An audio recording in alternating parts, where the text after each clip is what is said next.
Welcome to Season 4 of my podcast, Between Us, Stories of Unconscious Bias. I've added the title Between Us as I thought stories of unconscious bias alone was a little too remote.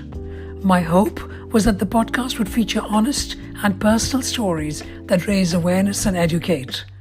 Between Us as a main title underlines the intimacy while reinforcing the sense of our collective involvement. Since launching it in early May 2020, the world has again changed. George Floyd died, and Black Lives Matter, which had started in 2013, has become more popular and more widely accepted. Identity politics and culture wars have deepened in the UK and the US. Meanwhile, in other countries, people are being marginalized for their religion and beliefs. The need to understand the subject of unconscious bias has taken on ever more meaning and resonance. As always, I am so grateful to all my wonderful speakers who share their often brave stories and allow us to understand the nuances of this very important subject. Thank you for listening.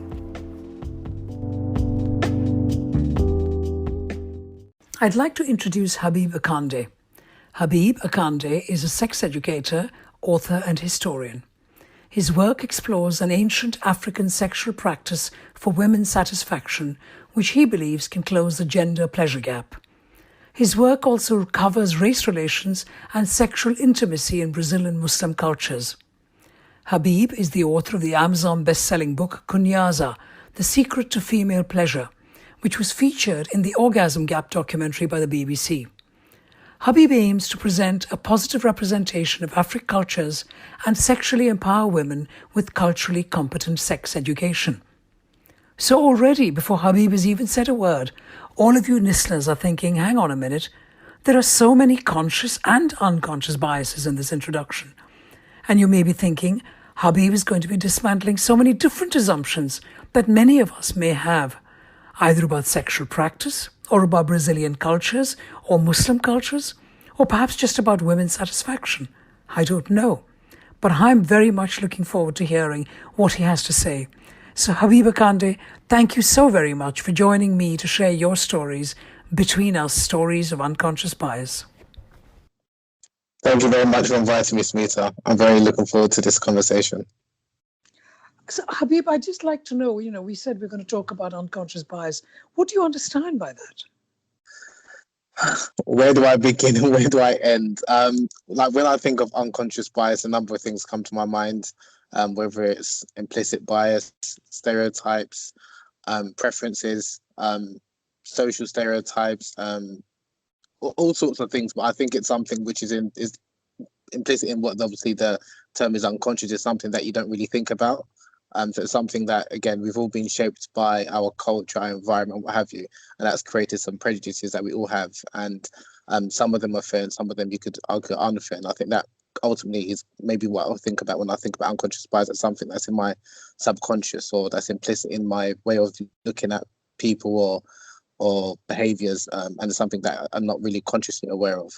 That's fair enough. And so what does that look like then in real terms?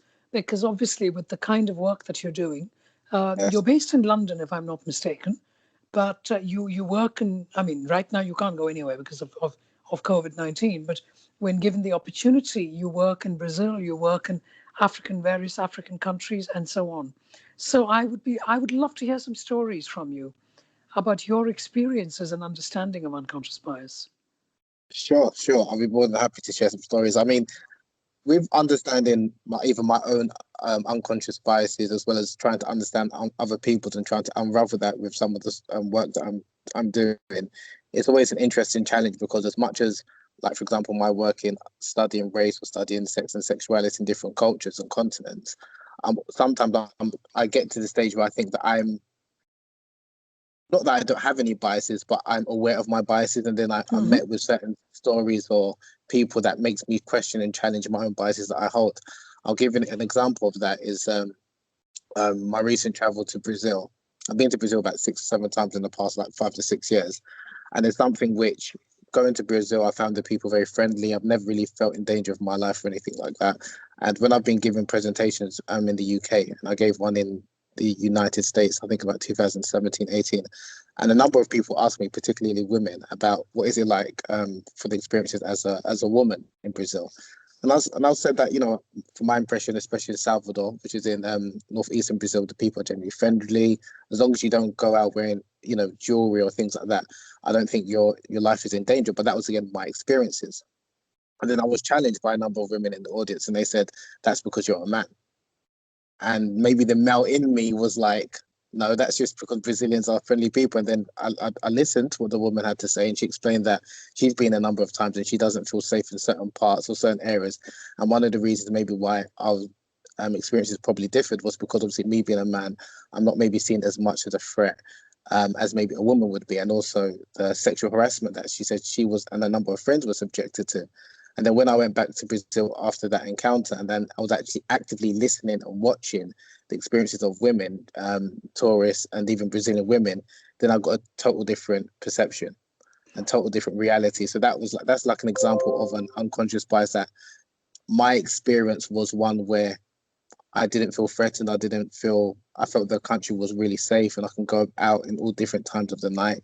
But then someone else is telling me they had a very different experience, and that's based on their gender and something which, again, maybe I had a blind spot and I wasn't aware to. So again, I just think with unconscious bias is something that I'm always trying to challenge myself and how I view the world, because naturally I'm viewing the world from my obviously two eyes. Exactly. Yeah. I mean, and that's just it, isn't it? Because we all, whether it's you in Brazil or me in somewhere else, it doesn't matter. I mean, the story you've given is a great example of how any one of us anywhere in the world will view the world from our eyes. That's just what we do, and that's what unconscious bias is about. We have our stories, our narratives, and therefore we make assumptions based on how we see things. And you see it obviously from the male eye and the male gaze, because you are a man and you travel by yourself and you've traveled vastly around the world. You've never had any problem. But it's only when you start connecting and hearing other people's stories you realize, of course, not everyone can have the same idea and experience as you. I like that. But tell us some more. Give us some more stories, Habib. I'll give you another story. I'll give you this was in, I think, around 2017. I was invited, or 2016. I was invited to an academic conference in France where I had to give a presentation about the history of erotic Arabic literature, dating back from the 9th century to the 16th century. Now I submitted my presentation, and I was in touch with the organizers, and I also wrote a book along those lines about sexuality in the Arab world. So they're familiar with my work. They liked my presentation. They invited me for this 2-day conference in France. So when I went there, obviously I'm a black man, not that tall, but I look quite young for my age, but I'm in my mid-30s, but I could pass for maybe my early 20s on a good day. So when I went there, the person at the university, they were asking me what my hair was. So when I told them who I was, I gave them proof of ID. They looked at me questioningly and was thinking, I can't be one of the people that's giving the presentation because it was an academic conference. The person went to his superior, and then I don't understand French, but I can tell that they were like questioning, like, this can't be right. And then their superior also actually checked with someone else, and then they had to get the organizer, the person I spoke to, had to come to the front and actually admit me into the conference to speak. And it was something which she kind of dismissed it and said it flippantly, like, oh, that's just them being ignorant. And then after, I wanted to ask why. I just wanted someone else to confirm, why do you think that that was that pushback? And she said, probably because of you're black and they wouldn't expect a black person, especially in France, to be giving a presentation when it's full of academics and professors and what have you, and you looking like, not that I was scruffy looking or anything, but it just, for a lot of people, it just went over their head to find a black person speaking at an academic conference. So that's, for me, that's an example of unconscious bias, that maybe because I'm trying to give them the benefit of the doubt, because maybe they're not used to seeing black people in those spaces. And to be fair, I was the only black speaker out of maybe about 60 people from different parts of the world. And even for the delegates and the attendees, maybe there was a handful of black people out of the 300 odd people that attended over the 2 days. So again, maybe because generally in these type of conferences or these type of spaces, they're not used to seeing black people, let alone a black person as a presenter, they probably couldn't believe it. And that was maybe some of their biases, which, someone could say it's racist, what have you. But I've come across similar experiences like that in my both my professional world as well as in my work as a writer and as an independent researcher giving presentations. So and some of it again, I try and understand where the person's coming from. It's like a lot of times they're not used to seeing a black person, like I said, in these types of arenas. I even had a similar experience with a publisher that I was working with that was communicating for a period of time, obviously online. They didn't know what I looked like. When I had the first meeting, they were shocked. And they even said, I thought it wasn't a bias based on my ethnicity, it was my age. Right. And then they said, I thought you was like in your mid 40s. And that was when I was in my early 20s when I published my first book. So that was like another example, because the expectations was for someone to write the book that I proposed. I would have been not well advanced, but at least in my late 30s or early 40s. And we kind of had a laugh. So let's look at a couple of these things that you've just mentioned, because you tell me that part of your work covers race relations and, of course, sexual intimacy. And I want to kind of maybe keep them separate. I don't know. But when you're doing your research and your work, what does that mean when you're saying your work covers race relations and sexual intimacy and in Brazil and Muslim cultures? Now, in that one sentence, which I have just read out again for your introduction, to me, there could be a lot of assumptions that people will make when they hear that. When they might make assumptions about Muslim cultures and sexual intimacy. They might make assumptions about race relations and Brazil. Or they might, and that's for me the very obvious comparisons in my head. But you've obviously done work there. You've gone to Arab countries or perhaps North African countries. I'm not aware which countries you visited that are predominantly Muslim. And of course, you've been to Brazil. So tell us a little bit more about your experiences in these areas and what your work looked like and what kind of challenges you might have had in terms of unconscious bias. Sure. So I originally I'm from Nigeria, obviously born and bred in the UK. After I graduated from university, I lived in and studied in Egypt for 3.5 years. And that's where I wanted to learn a bit more about Arabic and Islamic religion. And that's where I encountered a lot of hostility towards Black people and anti-Blackness and racism. And for me, I wanted to understand, I'm in a Muslim majority country, I'm studying with Muslims, and why is that there is this, where did this stem from, this anti-Blackness, racism, or this unconscious bias, however you want to call it, to Black people. And there's numerous stories I can give, like if I was walking, and it happened to a number of Black people in Egypt, Egyptians would look at their hand and they'll say, Kam sa'a, in Arabic, meaning what time is it? They ask you what time is it, pointing at their hand. You look at your hand and they start laughing. And that's a joke in parts of Egypt where you looking at your hand and you're seeing your brown skin, it's reminding you of your Blackness, and they found that funny. Oh, so, right. Yeah. So for and me, that was for the context of this conversation, can I ask you what is your practicing religion, or if you have one? I'm a Muslim. Yes, I'm a Muslim. Okay. So for me, it was quite shocking that I'm with people that practice the same faith, but I know my religion doesn't teach like racial inferiority or superiority. So I was baffled by it. So I wanted to understand the history of where did this anti-Blackness or this racism towards Black people, where did it emanate from? And that's what led me on to my independent research and publishing my first book, trying to understand race relations in the Arab world, in the Muslim world, and understanding that this didn't just derive from the Europeans, because many people, especially in the Muslim world, would like to blame the Europeans and colonization as if they brought racism, when there were examples of anti-Blackness and anti-Black racism in the Arab and Muslim world prior to the Europeans coming into the Muslim world. So that's something that, and there were a number of Muslims, Arab Muslim writers who spoke about anti-Blackness and trying to address their people about this is not something which is befitting of a person of faith, as far back as the 16th and 15th century. So that's what led me to kind of wanting to understand the race relations and why different parts of the Arab and Muslim world that Black people were kind of seen in some quarters as being somewhat inferior, and Black women were seen to be less desirable as marital partners. So this is very interesting, because I'm just trying to capture what you've said here. So you're saying that in some parts of the Arab Muslim world, around the 15th, 16th century, before there was anything that you and I might know as colonization happening in those countries, there was already what we can call specifically colorism, for the local, say, Egyptians, as an example that you've given, against people who are black. So, I mean, to be perfectly honest, from where I'm sitting, they're all different shades of brown. But for the context of this conversation, let's go with what you're saying. So you're black, the Egyptian is brown, and therefore lighter skinned than you are. And there is racism towards people who look like you in the 15th century. Is that what you're saying? As far back as the 9th century, the 15th and 16th century, there were a number of books written. Even as far back as the 9th century, there was books written by Arabs about the virtues of black people and to encourage people not to discriminate against black people. And they wrote So those what's books. that about? I mean, what can we learn from that, Habib, in relation to unconscious bias? What kind of stories do they have? Because I'm always curious to learn more. I think Where did that come from? yeah, I think it comes from where power lies. So when we're speaking about even not only in terms of racism, but in terms of like the concept of beauty and who we consider to be beautiful and desirable, that's obviously subjective. We know beauty is in the eye of the beholder.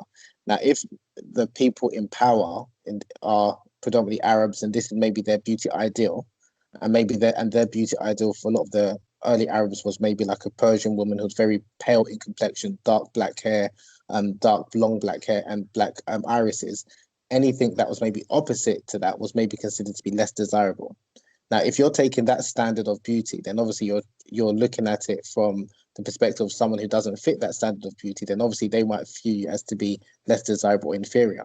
But again, if you were to go to West Africa, where the standard of beauty may be a very dark-skinned black woman that maybe even might have short hair, the opposite might be considered to be less desirable. And that's something that I've realized when I've traveled to different parts of the world, whether I'm in Egypt, whether I'm stayed in Saudi Arabia for a period of time, in parts of Brazil. Everyone has got different standards of beauty.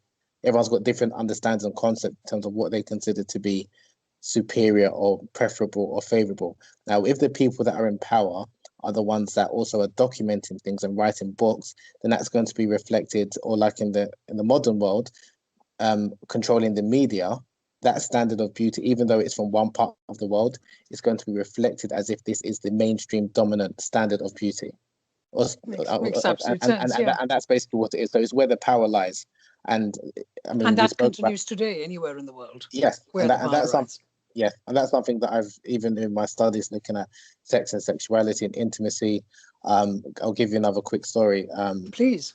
With you mentioned earlier about my latest book was looking at an ancient African tradition, which is focused on female pleasure, and it's originally from Rwanda in East Central Africa, where they have a tradition of celebrating female ejaculation, commonly known as squirting. It's something that is praised and is spoken about for centuries.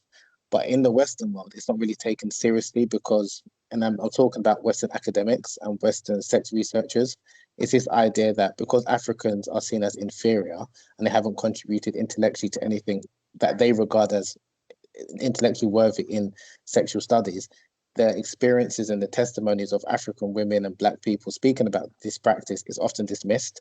So when, for example, if people are going to speak about the history of sex and sexuality, it's got this, it's like it started from like maybe like the Kama Sutra, then you had the ancient Romans and Greeks, then you had years later, you had maybe the Taoist tradition, then you also had the Western psychologists who who discovered the G-spot. And even that's problematic. The fact that we have European men or female body parts are named after European men, because this idea that like the G-spot was named after Ernst Grafenberg in the 1950s, the fallopian tube, again, named after a man. So the Skene's glands. And this is because the Europeans have done a very good job of documenting their findings, but it's new findings to them.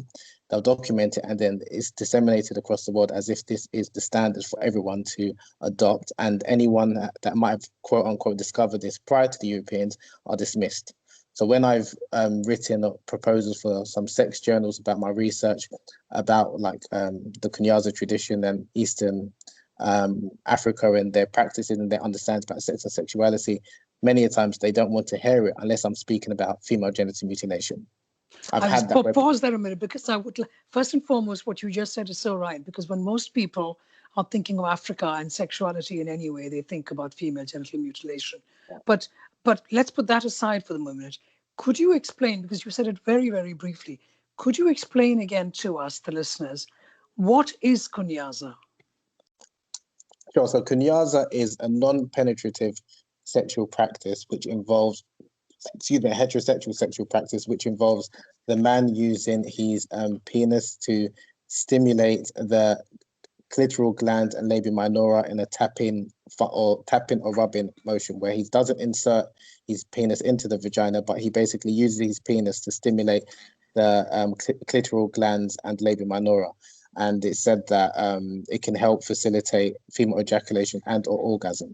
One of the interesting things about this practice itself, the practice itself is not actually revolutionary, but it's the fact that it focuses and emphasizes the importance on clitoral stimulation.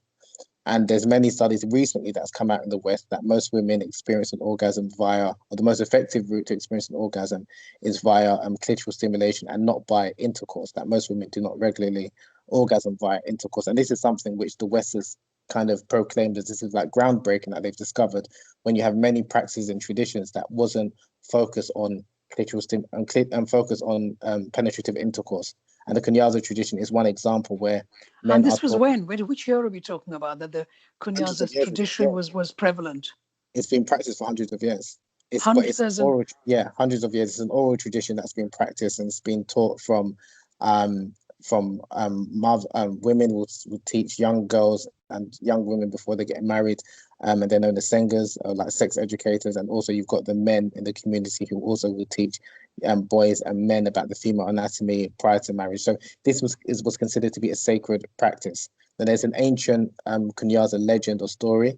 In terms of the legitimacy of the story, I'm not too sure how accurate it is, but the story goes that in ancient Rwanda there was a queen who was she was missing her husband, put it that way, and she was yearning for intimacy.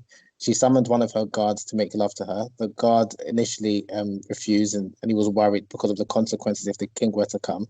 Then she ordered him that, you must make love to me. And as he, again, this is how the story is told, as the guard made his way towards the queen, he was holding his manhood and he was shaking.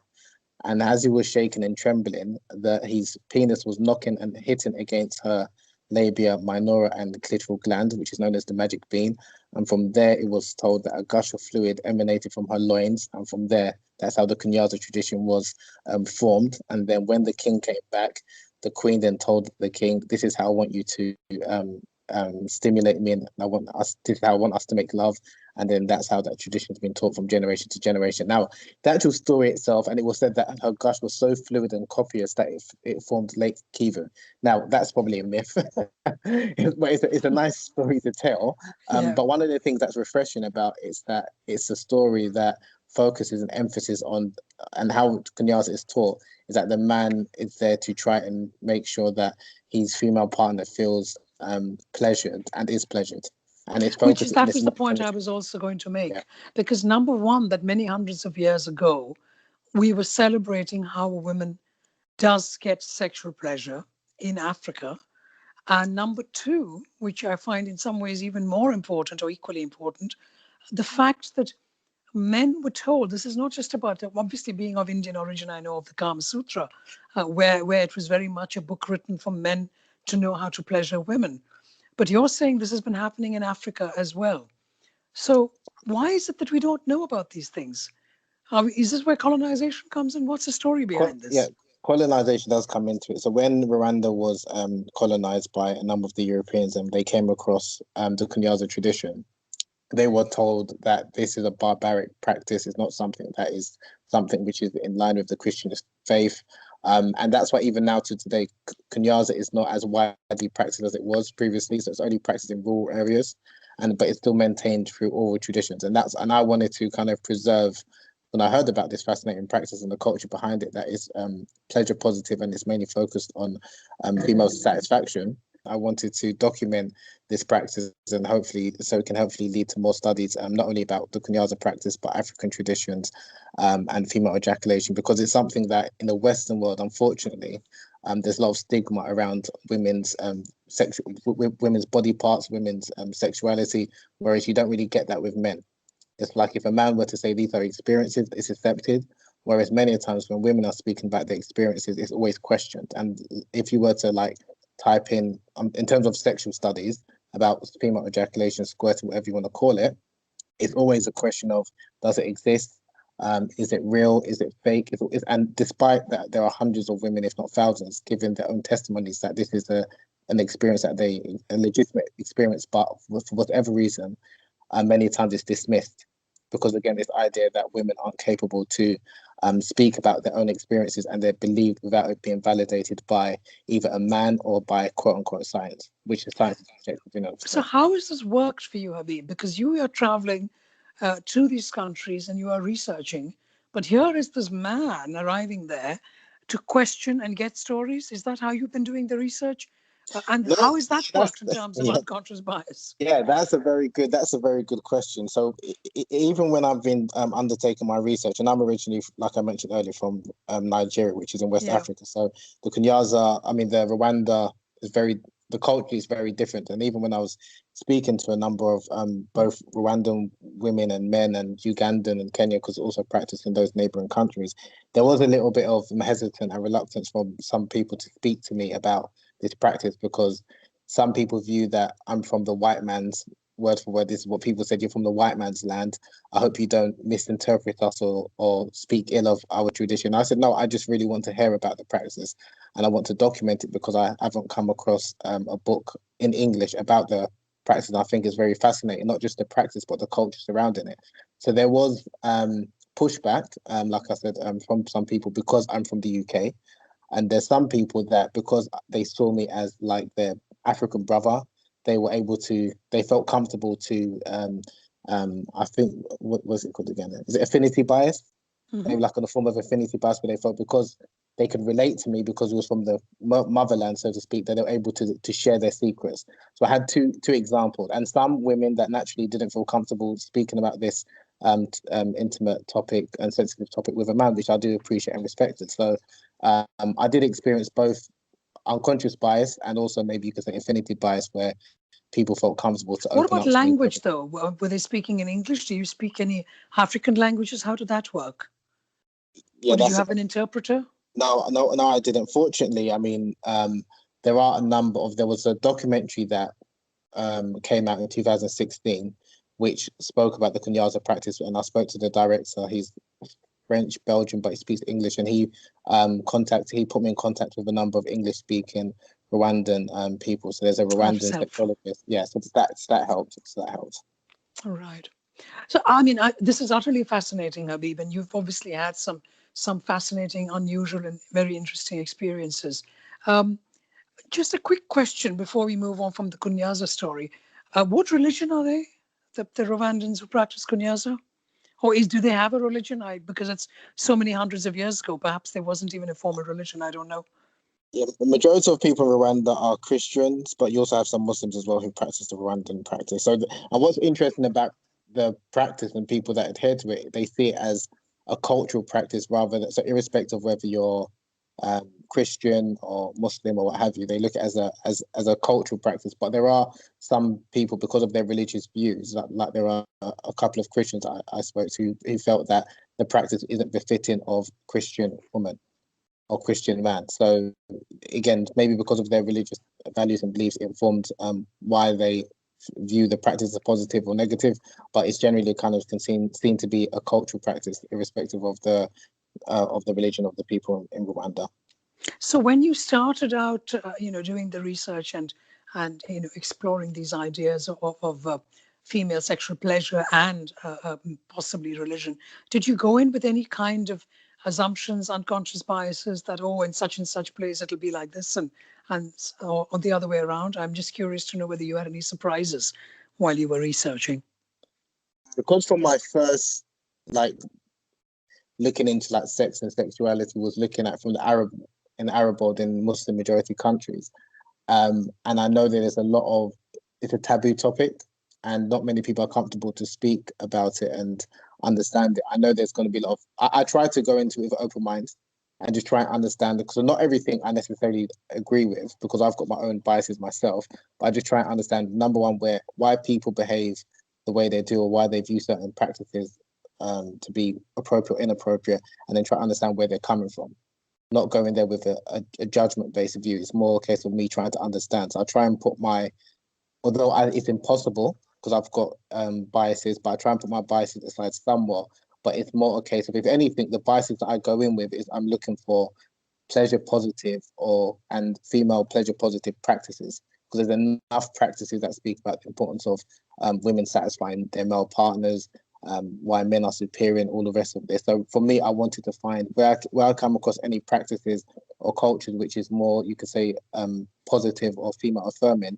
I'm more interested in that because, again, that's quite unusual. So I try and go with an open mind to try and see where this emanates from. I think that's wonderful. But obviously, you're now here, stuck in London during COVID-19. You might be doing research online and doing interviews and so on for your next book and so on, because you're working all the time, and I know that. But just here on a day-to-day level, sitting in London, we are not in Egypt or Rwanda or Nigeria.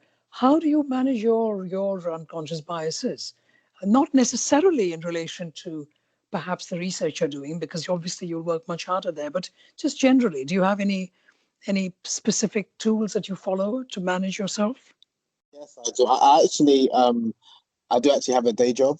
I'm actually a chartered accountant by profession, and I'm still working in a professional service firm. So it's quite different to my work on the side, writing about sex and race. And I've attended for the organisation I work for. We do hold a number of diversity training sessions, and we're speaking about unconscious bias, race, and it's something that even very recently, give you another quick story where if I'm honest, I'm a manager at the workplace in the tax firm that I work for. But I was conscious initially about unconscious bias towards Black and ethnic minorities. And I didn't realize that, even, for example, because we had a test and they were asking, one of the questions was, who are the people that you generally work with? Like, who are the juniors that I kind of asked if they want to help me on a particular project? And there was a theme that a lot of the people that I was picking to work with were people that I got on well with, like the whole affinity bias. So while I was complaining about, the lack of diversity, it was a trend that the people I was picking, and it wasn't that people I was choosing to work with, is people that we had things in common, like whether it's football, we speak about films, and that was something that I needed to kind of challenge and check myself. And again, it's an ongoing process, like I said. So that's something that and even when I've had like mentees, I've asked me, and one in particular, there was a young lady who fresh graduate, and she was asking, especially now working from home, she just new to the firm, how does she integrate and how does she find work? And it's very difficult. It's easier, obviously, in the office, because you've got your visibility. You can do even informal things like have a coffee catch up and things like that. And I was saying that the way I've managed to develop relationships is even speaking about things that maybe like not to do with work, but maybe like common interests like football and things like that. When someone's familiar with you, all of a sudden it's easier to work with that person. And people build relationships differently. It might be common interests, like I said, like sports. It might be going to the pub. It's all different things, and we all do it as human beings. It's not completely fair, if I'm honest, but that's kind of like how it works. And then It's life. It's life. No, you're absolutely right. Yeah. I looked at, okay, how I benefit, maybe like I said, my love of football and speak, and that's how I was able to, work with different people. And there's other interests that when I spoke to the young lady in particular, that she had a few interests and things that she could speak to other people that I couldn't connect with some people in the team. And I'll just say, use that to your ability, because not everyone is going to be speaking about tax. As much as we're in tax, it's not the most interesting thing to speak about. So again, you have to think about human relationships and building human relationships and sustaining them. And that's something that I think people kind of forget about, that the human element. I think that's so very thoughtful and absolutely spot on.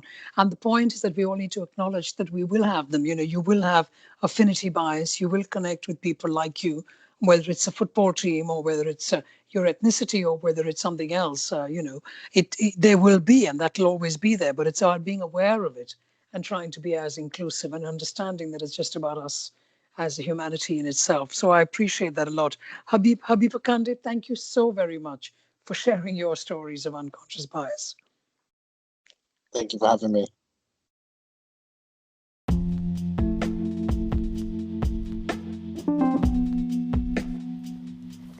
Thank you for listening to my podcast, Between Us, Stories of Unconscious Bias. I'm Smita Tharoor. If you like this episode, please do share with a friend or colleague. It's only by sharing that more people will know of it. You can find out about previous episodes and the next ones by following me on Twitter or Instagram at Smita Tharoor. The next episode will be in a week's time.